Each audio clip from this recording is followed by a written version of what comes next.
In this case study, I will explore the process of conducting a feasibility study for a learning management system implementation. I'm Petra of Petra Consulting, and I completed the feasibility study I'm introducing in this case study for a municipality in the lower mainland of British Columbia. The director of HR and the CIO of a municipality in the lower mainland had a problem. They had issued a request for information, or RFI, and received 8 responses from various software suppliers, and they had no resources with know-how of how to analyze these responses and come up if introducing an LMS into their organization is going to be feasible. They reached out to me to answer 3 primary questions for them. Is a solution to the requirement identified by the municipality available by an LMS provider? They simply wanted to know if there were gaps that meant that their needs would not be satisfied. What is the range of costs for LMS systems to be considered in the city budget? They wanted to have a clear guide for their upcoming budgeting process. And is it feasible for the municipality to implement an LMS based on budget accessibility and also implementation resource planning? They knew budget isn't everything. Even if they have the funds, they may not have the resources to do this work, particularly when considering competitive projects on their books. What was my role in this project? Firstly, I needed to analyze the RFI responses versus the requirements that they had provided to the vendor. I then needed to identify any potential gaps, finding any areas where they may not find an LMS to satisfy their needs. I also needed to compare the cost options and propose budget needs. They then wanted me to draft a project plan, give them an overview what that project will look like, and as part of that I needed to identify the needs for the implementation team.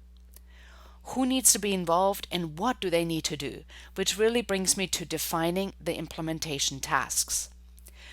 I developed that methodology throughout the project, making sure to check in with the client regularly to obtain their buy-in and ensure alignment.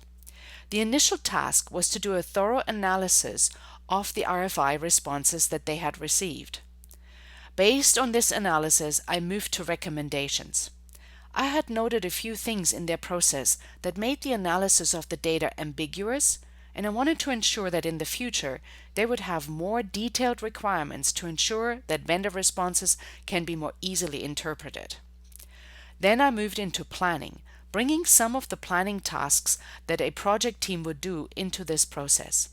This was key for my client, who felt that they had a much stronger understanding of the project and how the project like this would impact their team. The initial analysis focused first and foremost on the requirements.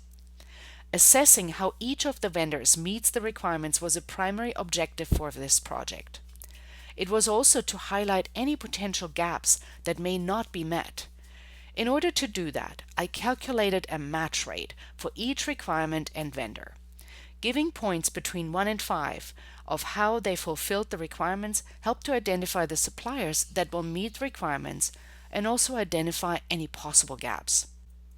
Further, the analysis was to provide understanding of the budget that would need to be acquired to implement an LMS such as this one. Vendors had provided costs that were not easily comparable, as they had not been given very distinct requirements in this area. I needed to analyze the cost over a longer time period and was then able to compare the costs with each vendor's anticipated match of the requirements. Recommendations focused on improvement for the RFP process. As this client wants to go to RFP once budget has been secured, this will help them making the RFP response easier and to analyze. I also added recommendations for the project management of a project of this size. Having met some members of the organization, I was able to make recommendations that can be incorporated into the budgeting process. In this case, I recommended a dedicated project manager, either internal or external, that would help move the project to completion.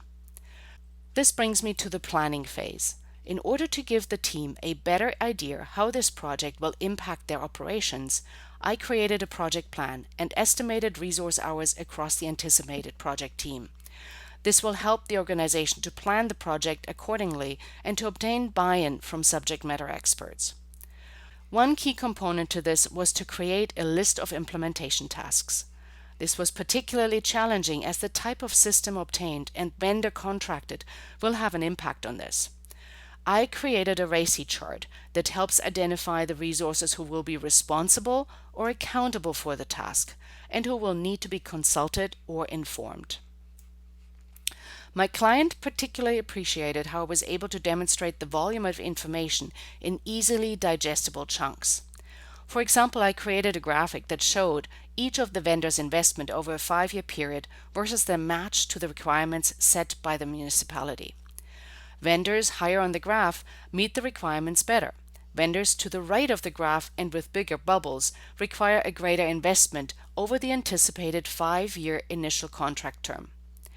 Using this graph clearly identified one particular vendor who had favorable pricing and also demonstrated that they would be able to meet the requirements set in the RFI. This does not necessarily mean that this will be the winning vendor. Understanding how each vendor implements a project like this and how they will support the client post-implementation is also very important and must be considered in the decision process. In order to determine the feasibility of the project based on resources, I needed to go into much greater detail, understanding the project on a task level. For this purpose, I created an implementation task list and analyzed it as a RACI chart. Roles were assigned to the task as to who is responsible and actually performs the activities to achieve the deliverables of the task. Accountability defines who is answerable that this task is completed. This chart also defines who needs to be consulted and who needs to be informed. Once a vendor has been selected, this chart should be reviewed and updated as part of the project planning sessions. Many tasks may shift depending on the vendor. Some vendors are taking on the majority of tasks for configuration and customization. On the other hand, vendors offering off-the-shelf software may pass this task to the client for the incentive of lower software costs. The project plan was based on the RACI chart of the implementation tasks. This is only the top-line report. Under each of the colored lines are specific tasks that are listed in the RACI chart. Based on these tasks, I assessed the estimated hours of the team we had identified for the planning purposes. The outcome of the feasibility study is a concise document that allowed the client to balance the needs for this project against other project priorities and to budget for the LMS. It also gave them some insights into the RFP process and how to gain buy-in from other subject matter experts.